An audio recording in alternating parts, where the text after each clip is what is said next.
The Slaying of Aullen by B.M.R. Williams. Chapter 1. Name Day. On sodden fields of morning dew, upon the new lands where once lived only nature, a boy sat. His clothes were dirty and his face was freckled. His auburn hair, akin to the waving grasses and stirring trees, waved in a cool breeze, though he did not mind. The wilting leaves of fall swirled around him, and thus he shivered, being reminded of the coming winter. Dressed in thick wools, he had in his hand a bow crafted from a branch. Its string was but a thread of yarn. He arose and turned. Before him he saw his father, who said, "Illorn, it is your 16th name day." His father smiled, proud that his son had survived to adulthood, yet Illorn said nothing. From around his father's back he was presented with a new bow, along with a leather quiver and a dozen arrows. Illorn took hold of the weapon with care, making sure there was not a speck of dirt upon his grip. He said, "Thank you, father," and dropped his bow of old. "It was the last bow ever made by Odmer," said his father. "He wanted you to have it when you came of age." Illorn knocked an arrow and pointed it at a bale of hay, but ere his hand let it fly, his father stopped him and said to him, "Not here, Illorn. A bow of this make is much too dangerous to use nigh the innocent." At first, Illorn was reluctant, desperate to shoot the bow, but his father further said unto him, "The guilt of harming a fowl, let alone kin, would forever haunt you and cause you to never again draw that string." So together they fared towards the forest, which were made dark by the bower of many trees. Illorn was often told never to travel nigh that place, for it was made dangerous by wolves and bears. Yet there they were. Illorn had never afore felt so trusted, and his father had often scolded him for making that journey alone. He again knocked his new bow, filled with delight. He knew just the tree to shoot, a big tall one with more branches than he could count. "Hold it straight," said Giborn, his father, and Illorn responded, "I know how to use a bow." He blushed, not used to the weight of the weapon. However, so he drew the string back as far as he could and let loose the arrow. The bow vibrated in his hand as it did, and clunk. The tree was stricken. He smiled, pulling back a second, and then a third, and a fourth. All too soon he had but one arrow left. Illorn took a deep breath, assuring his fingertips were at his ear. In thought he said, "All 12 shall hit that tree." But instead of letting his last arrow loose, he let the bow ease. "What is the matter?" asked Giborn. "Why not shoot your last arrow?" Illorn took 10 paces back, furthering his distance from the tree, wishing to impress his father. He knocked the last of his arrows and shot. But alas, it struck naught and flew far into the forest. Saddened, he looked down at his feet, though his father only laughed and said, "I have not the coin to have you made more arrows, only for them to be lost and never retrieved." Illorn bowed his head and jogged toward the tree, plucking each one.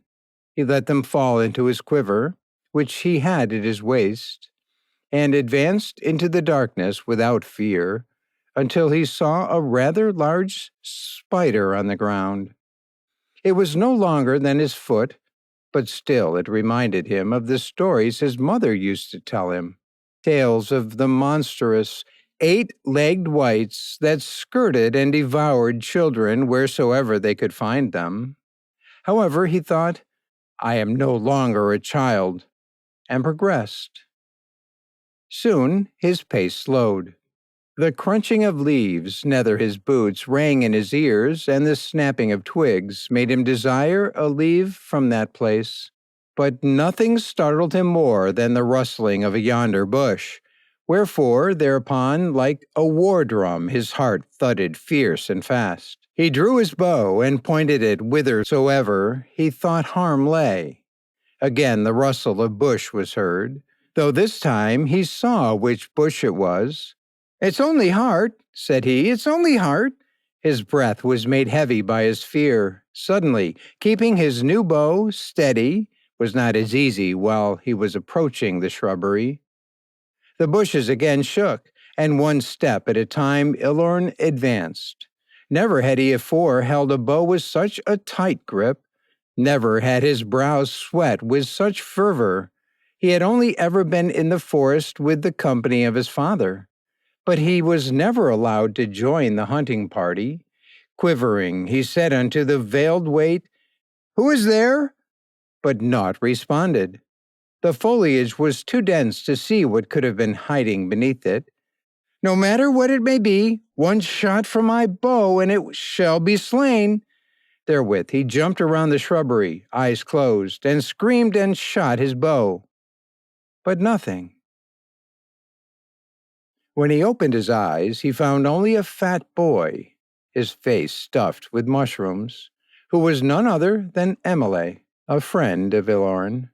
And Illorn, ill-pleased, lolled his arm at his side with his hand to his face, saying unto the fat boy, "What do you here? You've been nearly slain by my bow." Emilay swallowed the thick mushrooms in his throat. The arrow had just scarcely missed him, as it had landed but a cubit away. Whereupon he plucked it from the ground and handed it to his friend and said, "I was hunting for mushrooms and berries." "Mushrooms and berries?" asked Illorn. "Aren't you fat enough?" Emilay looked down at his belly. It curled over his belt and jutted under his linen shirt, which was always black with mud and sweat. "No," said Emilay, shaking his head. His cheeks flailed like jowls of an old dog when he did. "These are for Pa." And of course Illorn believed him not, for though he said they were for his father, he ate them anyways. "Very well," said Illorn, pinching his eyebrows. "Father expects my return. Seen you my last arrow?" Emilay shook his head, distraught and disappointed. They left the forest and returned to Illorn's father, who was forgiving of the lost arrow. The home of Illorn was a little more than a shack. Bathing, cooking, eating, sleeping, and playing were all done in the same room. From thence there were 2 beds, which were wrought of wood and furs, and athwart them was a large tub for bathing. But at this time all sat at the table, being served by the mother of Illorn, whilst staring into the warm hearth. She handed Illorn his servings on a wooden plate and kissed his cheek, saying unto him, "My son, have you grown so large?" and hugged him tightly. Illorn blushed for being in the presence of friend and father.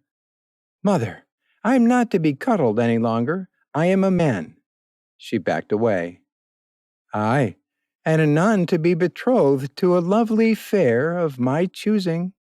Illorn scoffed and crossed his arms. His father laughed a croaking laugh. "I think not. He has yet to slay even his first hart, save the doe he slew on accident." Emilay too chuckled, but was far too occupied with his cut of venison to spout quips.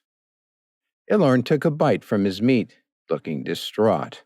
It seemed to him that no matter his age, dotage, and feeble or not, his parents would always treat him as though he were a babe. But thereupon his father nudged his shoulder and held before him a polished horn filled with mead.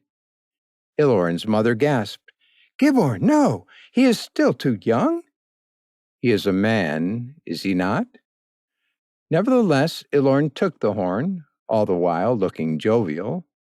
Emilay was wide-eyed, leaning over the table. There wasn't a single thread of meat left on his plate when Illorn's lips touched the horn. All watched him with great suspense, but therewith he spat in disgust and shouted, "Foul, father! How can you imbibe this?" Everyone in the room laughed. You may dislike her now, when your life is well, but wait for the stormy days, and you will see she will become your best of friends." Illorn was nonetheless disappointed with himself. First, he lost an arrow, and then he failed to sip the man's drink. He thought his father must hate him, but even so, Giborn asked him, "How were your labors, chopping wood with the father of Emilay?" "Well," answered Illorn, but then he asked, "Now that I'm a man, may I too receive wages?"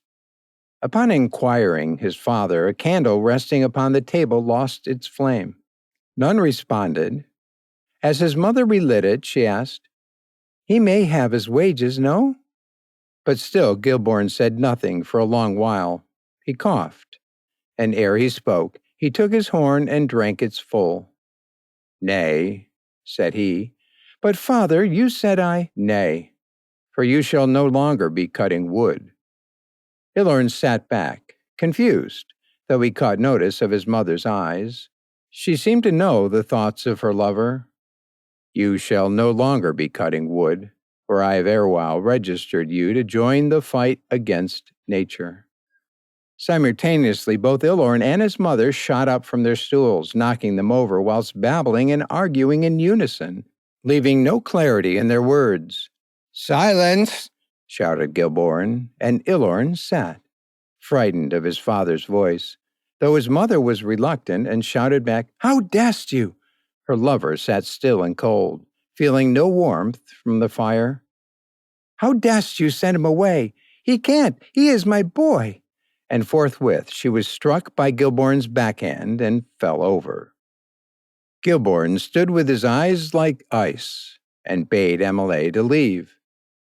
The fight needs more men, and Alara began to weep as she fell to her knees. And Illorn is more capable than any boy I've seen in a long while. "But father, Don't argue with me, Illorn. You may be of age, but you are still my son." "But father—" "I bade you silence." The room shook to the oomph of Giborn's words, though regardless, Illorn was heedless of his father and went to the aid of his mother, assisting her arise. She hugged him tightly, wetted his dirtied linens with tears. "You can't send him away from me," she mourned. Despite the fierceness of Giborn's mien, Illorn could see the guilt in his eyes, wherefore he dared not to argue any further. After all, he never knew the wisdom of his father to be evil or harming, save when it was for his enemies. But seeing his love mourn, Giborn looked at the back of his hand and found it bruised. Forthwith he said to her, "Pray, forgive me. I meant not." But Alara interrupted him. "Nay, silence you," and ran without her home in tears. The night was cold and long. Where Alara had run off to was unknown, for my Illorn never asked. But he found her that following morn, solemn, and with little to say, and he asked her, "Mother, why were you in tears? Father meant no harm." Alara turned and hugged her son, sniffling her nose. She was beset with linen scraps which clad her hair but fine strings of gold. For though Illorn had come of age, his mind was still that of a child's, for many things were still unbeknownst to him. He knew not whither babes came from, nor knew he of aging or the mortality of his kith, or that of his own for that matter. And most tragically, he was ignorant of the wars against nature that his kinfolk fought within. Though aware of this, his mother asked him, "Knowest thou that which thy father has done to thee, my sweet child?" Illorn, having never afore been spoken to with such respect, was left flabbergasted, for he could feel the sadness in each word she spoke. He answered her, "Nay, I do not. Has he wronged me?" Again his mother mourned and wept, though she did not cry. "Yes, He has wronged you gravely, Illorn. How his father erred me. He would never dare to do harm.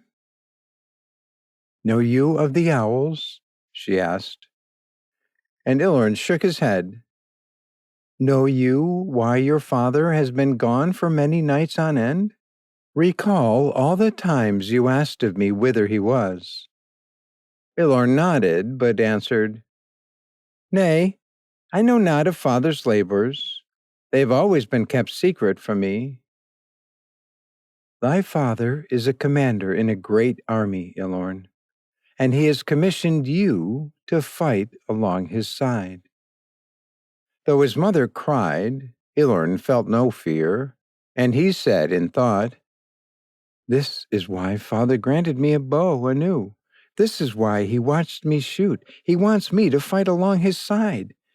Never afore had he felt such excitement.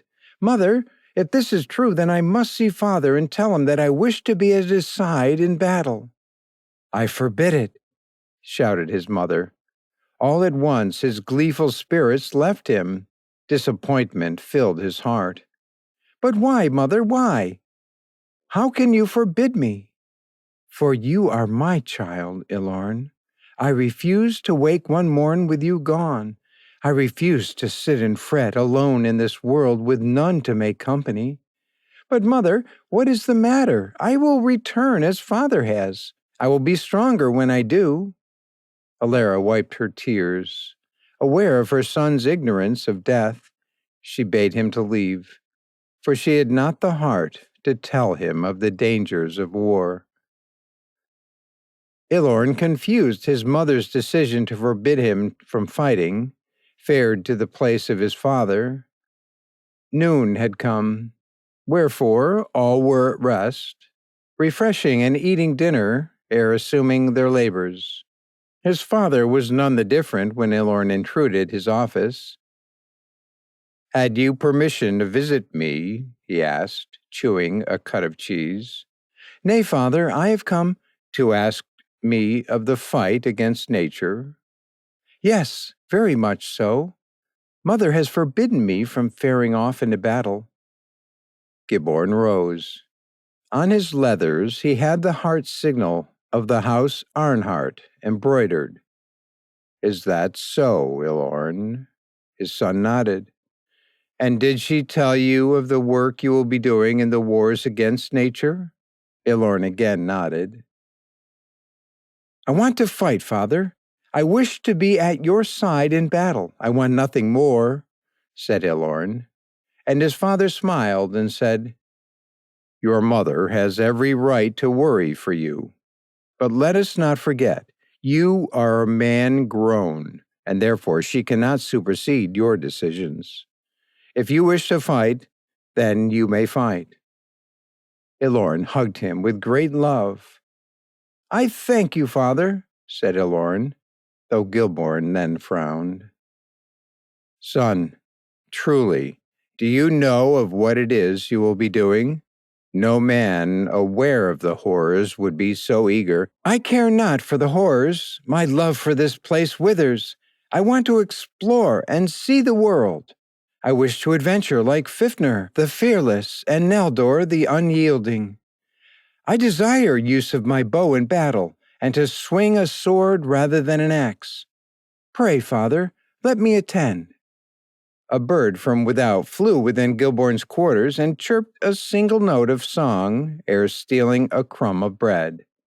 Eftsoon it flew hence, gaining uplift from the breeze which rattled the leaves of the trees.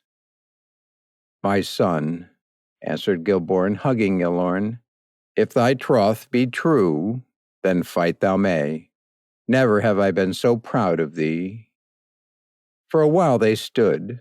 Illorn had not realized that his height was equal with his father's, nor did he understand that he was just as strong and quick, perhaps even faster and stronger. But when his father sat to resume his meal, Illorn asked him, What of Emilay? And upon so Giborn choked, recalling the fat friend of his son. Emilay will not be commissioned, answered he. But why? For he is lame, Illorn, and useless. Where you are fast and strong, he is slow and weak. Fie, have you seen the boy jump once? Pray that he does not. We need not the world shattering if he does. But father, what if he wishes to? Asked Illorn. Nay, son, the boy eats and eats, and when he has had his full he drinks, and then eats again, and eats some more. I have an army to feed, not one man. And pray, ask me not again. For there is the missing of his uncle Odmir, who abandoned us to live in the wild like a savage. We need not a traitor's blood at our side. But perhaps he too wishes to fight. I pledge to thee, father, by my troth, that I will share with him mine every meal and earning, so that none may be burdened by his presence. Your every meal? Asked his father. May I remind you that you will not be eating like you do here. In Scythum the food is scarce and little. Many are thirsty and hungry, some going without nourishment for days on end. Then I shall go without, said Illorn, and his father pinched together his eyebrows and said unto his son, Illorn, you know not of the consequences of your pledge. Truly, you have many years yet to gain wisdom, but if it is what you desire, then who am I to restrain you? Go then, fetch your friend and bring him to me, should you be able to fit him through the door. Illorn then ran without his father's quarters, saying, Many thanks, father, I shall not disappoint. In the short time Illorn ran to the home of his friend, but found him not. The father of Emilay was thence, however, and told him of Emilay's true location, to which he fared. And thence, with the women, Emilay was found beating dough. He was, in fact, giving an entire corner of the room to himself, so that none may bump into him during his work. Entering that place, Illorn called the name of his friend, who turned and said, Illorn, what brings you here? With great joy, Illorn sauntered towards Emilay and placed his hands upon his shoulders. My friend, my father has commissioned me to fight, and I want you to fight along my side. For a long while, Illorn watched Emilay's face, who was confused. The meaner children had pinned him and sneered him of all his hair eyebrows included. For like a rabbit, his two front teeth jutted past his bottom lip, and his face was sprinkled with freckles. But Emilay was not at all amused, and he said to Illorn, I cannot fight. Are you mad? He forthwith threw a small bowl of dough into his mouth and swallowed it whole. Nonsense! What makes you say that? Asked Illorn. Emilay responded, My place is not within the fields of battle. It is here, within the kitchen. Again, he threw a ball of dough into his mouth, making a lip-smacking sound as he did. But Illorn, knowing little, looked around himself and saw only women and their daughters. For so he said, But the kitchen is for women, not men, my friend. The field of battle is where we are called to be. Ever dreamed of you swinging a sword or shooting a bow at prey? Emilay looked at him with his beady eyes. There was something stuck between his oversized front teeth, something green and easy to notice. It was the only thing Illorn could look at as his friend picked his nose and went back to beating dough. I can hardly swing an axe, let alone a sword. Why think you I am here? Father put me here, for I am too lame to be outdoors with the other men, methinks. But see you the glory? There is no honor in doing the work of the kitchen maid. What I do is not the work of a kitchen maid, said Emilay, and both men and women alike fight on the field. You should know that, being Arnott, you know. Illorn stepped away from his friend. After all, it was true. The many generations of Arnott women had long ago proved that battle is not only for men. But Illorn, with hope in his heart, asked again, but was again refused. Wherefore he left Emilay to his work and returned to his father with his head held low. But just without the door of Giborn's office, he heard mumbling. It sounded like his father was talking to someone else. The voice he knew to be of his father's said, I am sorry, but unless we find Odmir, the traitor, I cannot have any more of his blood within mine army. I refuse to allow his sullied blood to be equal with mine other warriors. And the other voice said, Pray, allow my son to join thy ranks. If not, let me. Thou knowest not the shame of being the only well-bodied men in the village. There is no shame in being the only capable of fighting in Lacombe. Oh, but there is, my lord. I am not your lord. My son, he receives no respect. Should he continue suffering the harassment of others, he will grow to be dark and ruthless. Stays he here longer, and he will be bred into something fell. Pray, he needs to gain the respect of his peers. Illorn then heard a chair scraping against the hardwood floor. He thought, could this man be speaking of Emilay? Leave me now, said his father. I am much too busy for these quarrels. But, my lord, I told you once, I shall tell you again, I am not your lord. But thereupon Illorn kicked through the door and found the man begging Giborn to be none other than the father of Emilay. He was a large fellow, though far more capable than his son. Illorn had often heard the men talk of him when he was not around.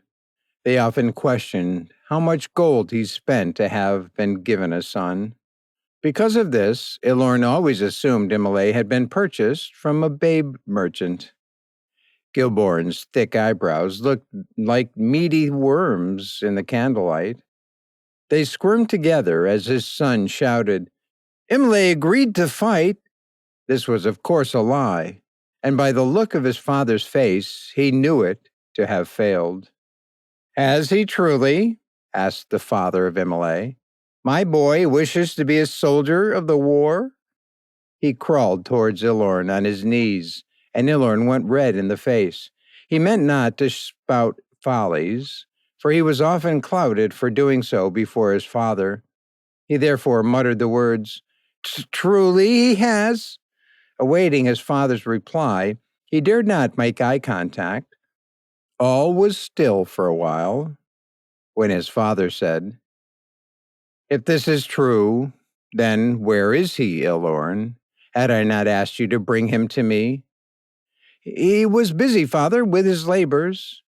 Yes, my son Emilay is always helping the women bake and cook and sweep and hunt. He doesn't much like to do that. He said the last part much quieter. Giborn approached his son with his arms behind his back. He didn't look happy. Perhaps he could read Illorn's mind.